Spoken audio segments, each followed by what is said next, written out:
I remember I was playing a game with my 9-year-old son, John Leslie, and I beat him 10 straight games in a game called Connect 4. And finally, I said, John Leslie, I'm bored. I don't want to play you anymore. And I got up. I said, I'm ready to go to sleep now. And repeat after me, please. Let's say this together. It's not over until I win. John Leslie said, no, you can't go now, Dad. I said, why? He said, it's not over until I win. That was his attitude. We sat down and we played several other games. And finally, after the 11th game, John Leslie won, and he got up and he yawned. And he said, I'm ready to go to sleep now. And I'm saying to you, what if all of us took that attitude after we face a rejection and a no, or we have a meeting and no one shows up, or somebody say, you can count on me, and they don't come through? What if we have that kind of attitude? The car's repossessed. Nobody believes in you. You've lost again and again and again. The lights are cut off, but you're still looking at your dream, reviewing it every day, and say to yourself, it's not over until I win.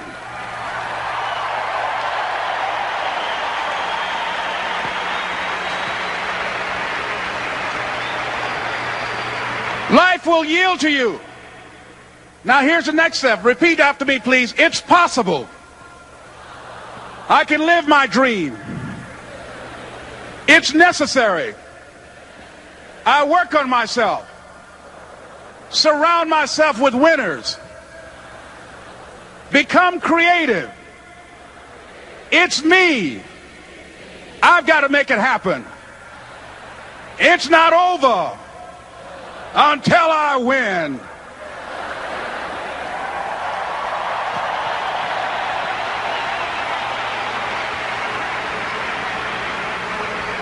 The next thing that's important to know, yes, it's possible that you can choose your future and direct the course of your life as you run toward your dream.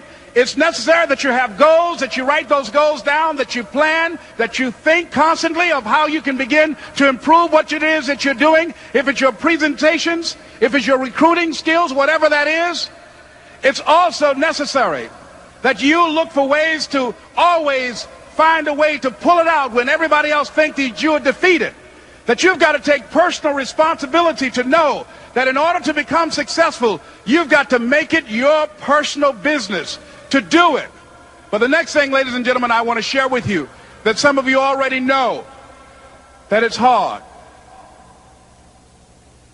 It's not easy. It's hard changing your life. It was hard when just over 3 years ago in the Penobscot building in Detroit, Michigan, where I was operating my business, and I fell on some hard times, and I was sleeping in my office. It was hard coming into the lobby, and the security said, excuse me, Mr. Brown, can we see you for a moment? And I said, yes. And I walked up to the counter, and he gave me an envelope. And he said, would you mind reading it here? And I opened the envelope, and the envelope was from management that said, this is an office tower. It's not a hotel.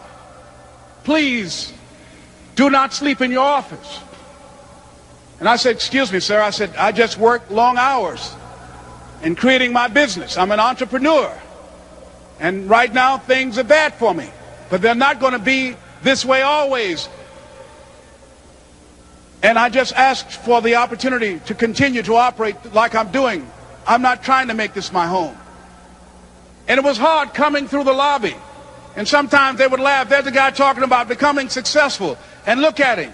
He's bathing in the bathroom upstairs on the 21st floor.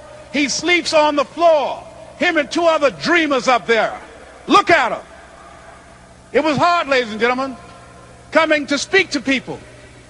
And I was facing financial difficulties in my own life. I was behind on my bills and my dreams, and I'm saying to them, you can live your dream. It was hard, ladies and gentlemen. It was very difficult to pick myself up each day believing that I could do it. There were times that I doubted myself. I said, God, why is this happening to me? I'm just trying to take care of my children and my mother. I'm not trying to steal or rob from anybody. Why did this have to happen to me? It was very hard. And here's what I want to say to you. For those of you that have experienced some hardships, don't give up on your dream. No one could have convinced me by holding on, by continuing to push forward, by continuing to run toward my dream, that one day I would have my own talk show. It's a long shot, ladies and gentlemen, from Liberty City, an abandoned building on a floor, never knowing my mother or father. It's a long shot. Being here with you today in this dome in Atlanta, it's a long shot. No college training, labeled educable, mentally retarded, but I kept running toward my dream.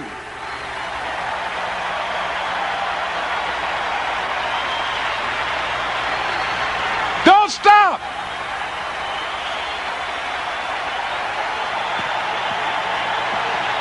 Don't stop.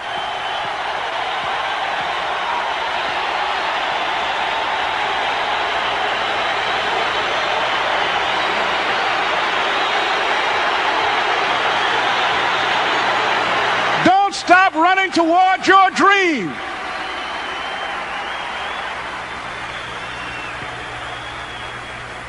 It's very important as you hold on to that dream.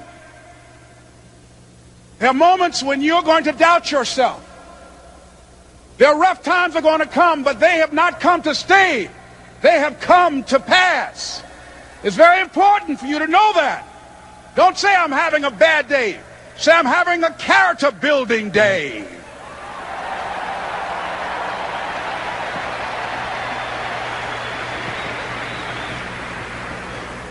It's very important for you to believe that you are the one to make this happen. I remember this high school teacher, Mr. Leroy Washington, at the end of school one June, it was just a few days before we were supposed to leave, and I just got my report card, and it indicated that I'd failed history, and I'd failed English, and I would have to go to summer school. And I was feeling within myself that I was a failure, that I'm slower than most people in getting paperwork, and I was feeling down on myself and very negative. And Mr. Washington was giving a speech to the graduating seniors, and I was in 11th grade. And even though I wasn't supposed to be in there, I went in there because the speech he was giving, that speech was for me.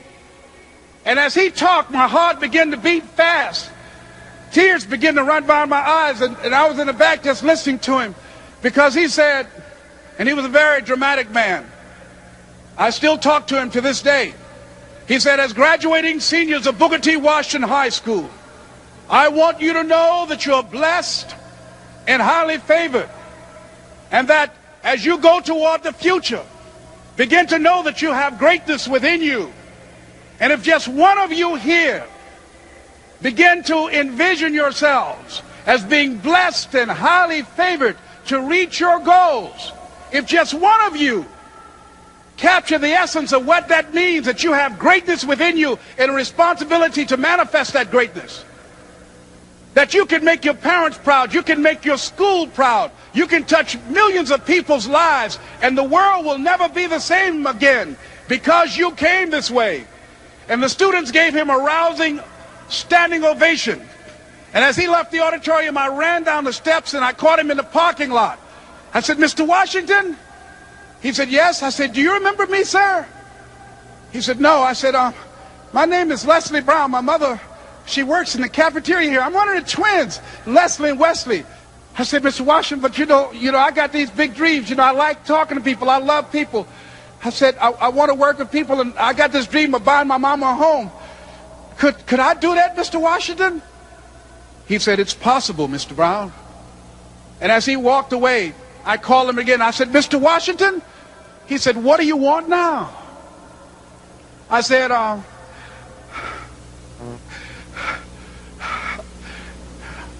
the one, sir. I said, I'm the one. You remember me, sir. I'm Miss Mamie Brown's boy. I'm the one.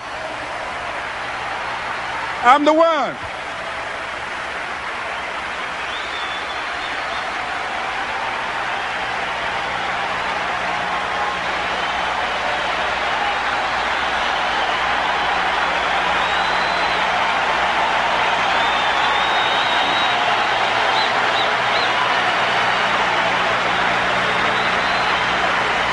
And you must feel that.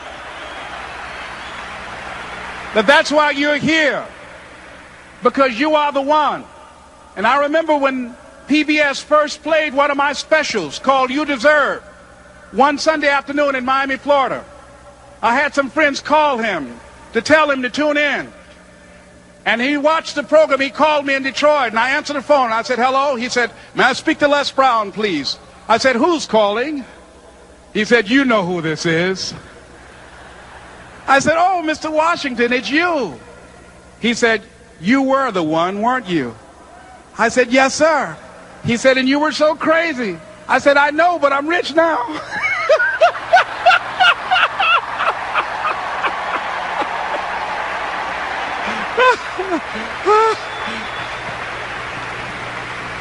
Ladies and gentlemen, it's not going to be easy.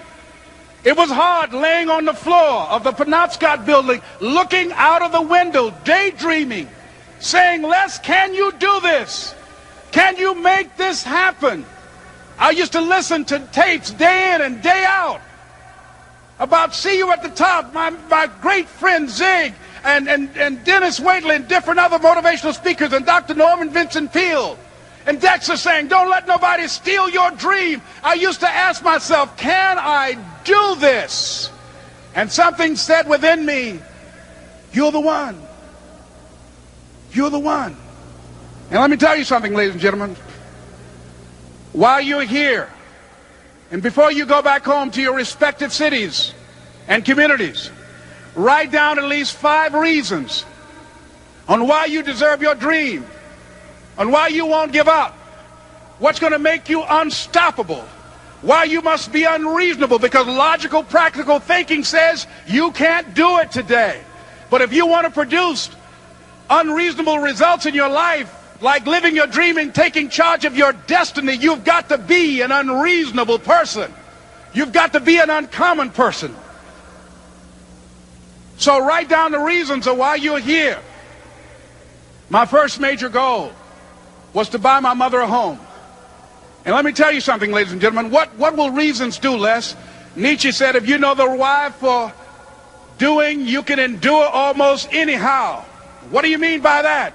If you know why you're doing something, when the hard times come, and they're going to come, when the disappointments and the rejections come, and they're going to come by the truckloads, your reasons will be your rod and staff to comfort you, to pick you up. Once again, I got a saying on one of my tapes, if life knocks you down, try and land on your back, because if you can look up, you can get up. Let your reasons get you back up.